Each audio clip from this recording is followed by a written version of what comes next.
நீங்கள் சொல்லலாம், எனக்கும் கொஞ்சம் அப்படி தாங்க இருக்குது. நகைச்சுவையை விரும்புகிறேன், பெரிய பிரம்மாண்டத்தை விரும்புகிறேன், ஆனால் சத்தியத்தை விரும்புகிறேன்னா வசனத்தை விரும்புகிறேனான்னு கேட்டிங்கன்னா அவ்வளோ ஒன்றும் விரும்பலை அப்படின்னு ஒருவேளை நீங்கள் சொன்னீங்கன்னா, அல்லது பார்த்துட்டு இருக்க ஒருவேளை யாராவது சொன்னாங்கன்னா, நான் சொல்கிறேன், பரவாயில்ல, விரும்பினா நல்லா இருக்கும்னு நினைக்கிறீங்களா? ஆர்வம் காட்டல, ஆனால் ஆர்வம் காட்டினா ஆர்வம் இருந்தால் நல்லாயிருக்கும் அப்படின்னு நினைக்கிறீங்களா? அப்போ நீங்கள் பார்த்து ஜெபம் பண்ணுங்க தேவன்கிட்ட. சும்மா கேளுங்க, ஜெபம் பண்ண சும்மா வாய் தந்து கேளுங்க, தேவனே எனக்கு இதன் மேலே போதுமான அளவுக்கு ஆர்வம் இல்லை, எனக்கு இன்னும் கொஞ்சம் ஆர்வம் வேணும், சத்தியத்தின் மேலே ஆர்வம் வேணும், இருந்தால் நல்லா இருக்கும்னு சொன்னீங்கன்னா நீங்கள் பொழைச்சிப்பீங்க. அது போதும். இன்னைக்கு சத்தியத்தின் மேலே உங்களுக்கு ஆர்வம் இல்லைன்னா கூட பரவாயில்ல, தேவனே இந்த ஆர்வத்தை நீர் தாருன்னு சொன்னாலே நீங்கள் பொழைச்சிப்பீங்க. ஏன் தெரியுமா? அவர் அந்த ஆர்வத்தை கொடுப்பார்.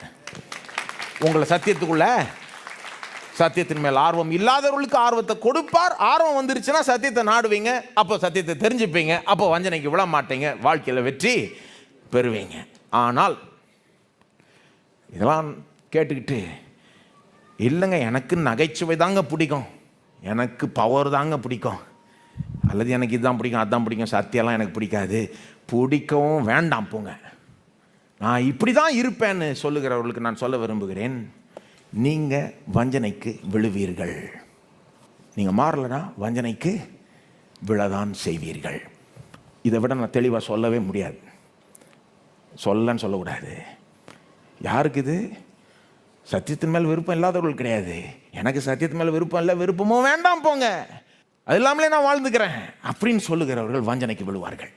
ரொம்ப பயங்கரமான காரியம் இது. நாம் செய்ய வேண்டியதெல்லாம் என்ன?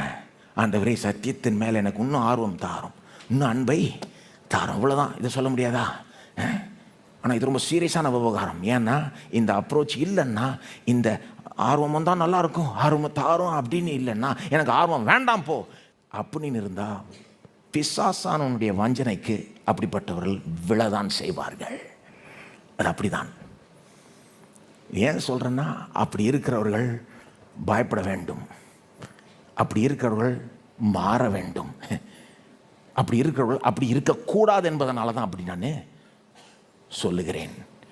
நான் சொல்லுகிறது என்னுடைய கடமை. நீங்கள் செய்ய வேண்டியது என்ன?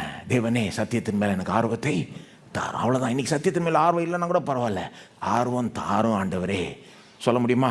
எந்திரிச்சு நாம் சொல்லுவோம், ஆர்வம் தாரும் ஆண்டவரே, இன்னும் அதிக ஆர்வம் தாரும் ஆண்டவரே, சத்தியத்தை இன்னும் அதிகமாக நேசிக்க செய்ய ஆண்டவரே அப்படின்னு சொன்னீங்கன்னா போதும். நீங்கள் பொழைச்சிக்கிறது மட்டும் இல்லை, வெற்றி பெறுவீங்க வாழ்க்கையில். நீங்கள் இந்த வஞ்சனை கண்டெல்லாம் பயப்படவே தேவையில்லை. சத்தியத்தை விரும்பணும்,